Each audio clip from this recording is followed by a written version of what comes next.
Yo, do we know who the DJs were? They're like not accredited on these albums, man. Like both DJs went off on these. I'm gonna guess because I'm a big Beatnuts fan, and I hear all the early stages of Beatnuts production. There's only 2 people I think that could be doing most of the cuts on the Chiali record, maybe 3. But I'm gonna go and say I think Mr. Sinister was based most of the Beatnuts. I mean, he was the Beatnuts DJ later on. Also, still could have been because I know those cuts. So this makes me think. But if he wasn't around that early, then you can sort of take him out the equation. BIC or believe it or not, Psycho Les. But at the time was also still DJing. Interesting. Okay. I didn't know Psycho Les DJ'd. Okay. Yeah, that's what I'm saying. I don't know if he was at that level to give those level of cuts because those are like Mr. Sinister type of cuts. Yeah, those are sharp. Those cuts are sharp. And this is like before making music like that. But I recognize them same scratches from the street level album to that project. I'm tuned into anything Beatnuts really. I guess I was just like. One of the things I'll say about the Beatnuts in relation to this is that I think in listening to the Chiali album, that I think I really see the growth and the progression, the growth progression and the dopeness of the Beatnuts in their debut albums by listening to this album. Because I could hear how dope that EP was and that first album was in relation to this. And like, nah, those projects were fire in relation to this. Like it was a great progression to see. Because I know how, again, how you're using the SV1200, how you're layering your samples. And those albums, I think, showed a lot of growth and a great ear that they continue to progress upon with the Beatnuts. That's true. Again, I think we have to give also props. We can't forget to RNS. I mean, a lot of that. Again, if there's some writing going on behind the scenes, and I'm not saying there is, I would assume maybe he might be a contributor as well. Being is like he just produced everything. He probably helped with a lot of stuff. He's on a lot of hooks as well. He has a verse on one of the records. And then I had to look him up myself, and he had a lot of steady production work on a lot of Staten Island things. Everything from Brown Hornet to Gravediggers. I don't know what his contribution is, but he's definitely credited. Didn't he do the what's my man's UMC hey ya ho? Oh, hey, that's RNS. King Just. Yeah, that's RNS, right? Oh, his name is featured again. I didn't. When you go to Discogs, you can go deep, or you can just kind of read the quick version. I was reading the quick version because he had a lot of production credit, but it also didn't state what his contribution was to a lot of projects like UMC's. He's involved in a lot of UMC's projects. But I'm like, I thought their own, was it Phantom? What was his name again? So Hosji, aka Phantom of the Beat. There you go. So I don't know if that means he produced or if like he maybe engineered, because I think some of his contributions have to do with studio stuff as well. Not really all production. Okay. But again, shout out to him. Is RNS still working? Did he do? Because I was trying to find out if he did anything else that we've heard after, That's what I could find over here real quick, because I had to look him up. And unless RNS changed his name, I don't think he. Possibility, because I was looking to see what was going on, because he had fire records. You know what I mean? I don't think he produced the Warriors drum though. This cog says DJ Jam, Tommy Doherty. I mean, it's possible. Like I said, he might like, from what I understand, he's a producer. Tommy Doherty, I think, is an engineer, if I'm not mistaken. Like a studio guy as well. Like it says that he gave RZA like his Insonic EPS sampler. Right. He's been involved, like I said, with Gravediggers, GP Woo. Wow. GP Woo. Again, a lot of Pop the Brown Hornet. Like I said, just again, the UMC's. Like I said, let me see what it says for Fruits of Nature. There's 13 credits on here. Let me see what his name pops up under, which it doesn't even show where his name pops up under. But again, he's involved some way, somehow on this. I don't know if that means he was maybe like an engineer or if he actually produced. But his name pops up on a lot of Staten Island stuff. UMC's. He did a lot of Raven Simone stuff, something for her as well. Gravediggers. Who did Raven Simone? Again, it could be production. It could also be, like I said, just engineering stuff. Right. You got SHYHEIM, King Just. It says Blue Cheese specifically. Okay. I'm like, for me, so RNS produced Warriors drum. You're right. Oh, he did? Okay, so there you go. It says right here Warriors, but it says West Side Remix. So I'm like, I don't know what that means. No, he did the original single. He did the single.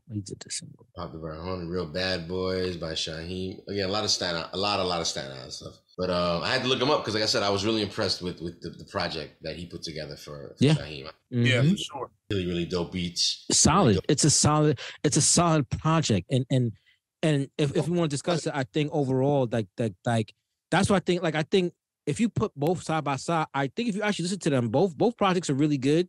Samples are really good. Beats are really good. But I think overall, the more complete, polished is the SHYHEIM, in my opinion. Yeah, I felt like like thinking about or trying to thinking about that time when these albums were out. Like if you were a younger teenager and hearing SHYHEIM rhyme and you wanting to be older, that was kind of, you wanted to just, you know what I'm saying? Like you wanted to be like that because he was outside. It wasn't even a blink of a thought. He was just out there with everybody. So it was more polished in the fact that it sounded like an older album. Like I said, it just sounded like an older, more well thought through album. It did. Can we speak on the looks as well too? So I feel obviously Chiali had a look that kind of fit. A Native Tongues kind of look like that, you know. Yeah, I agree. Yeah. I agree. And SHYHEIM, I felt like even if I never heard a rhyme from that kid, if you just showed me a picture of him, I'd be like, that kid story to tell. Like he remind me of Roddy from the Boondocks. SHYHEIM. Yeah. Yeah. Riley from the Boondocks is in the suburbs.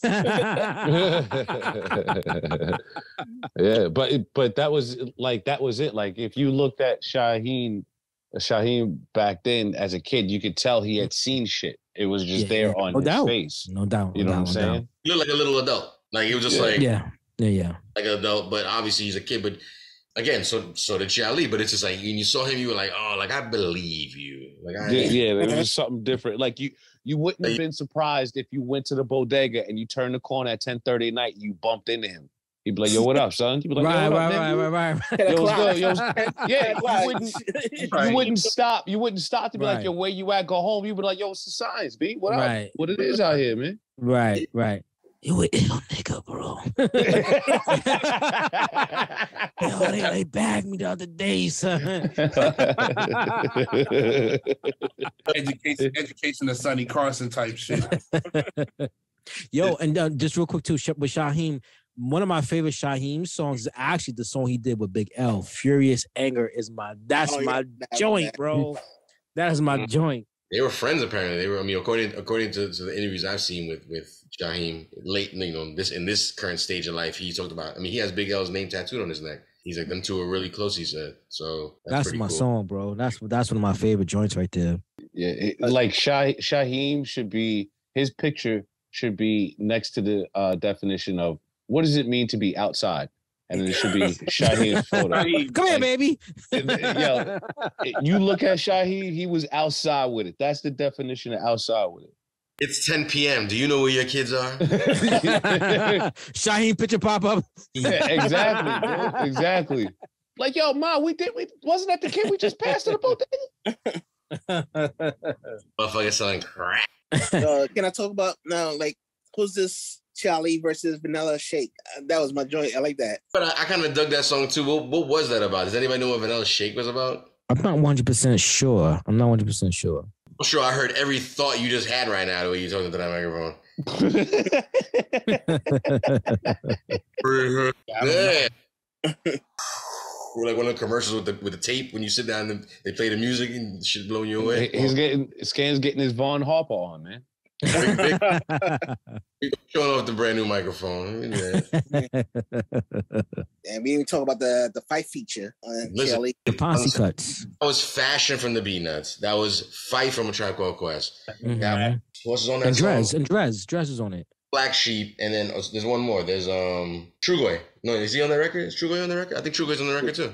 Yeah. Yes, he is. Trugoy is on the record. That's a serious. That's probably one of the most serious Native Tongue collabs. Period.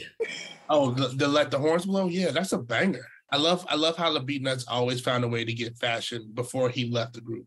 They always found a way to get him on a song for sure. I mean, they wasn't trying to rap too much. They was like, you're like, let him rap. You know what I'm saying? Like, and then it became Al-Tariq, right? And it became Al-Tariq. Well, he dropped a couple singles on a label. I can't remember the name of the label right now. Aldo, it was a sister label. Which one? What was it? Sister label of Loud. I can't remember what it was called. Yeah, it's escaping me right now. It was the same shit that Wild Cowboy was on. I think that was the same label they was on. It'll come back. But it was like and it was him and his brother. What were they called again? They were called I'll never remember the name of the group. Bad Hot War. Oh yeah, I'm lost. I ain't got air balls. I'm shooting air balls.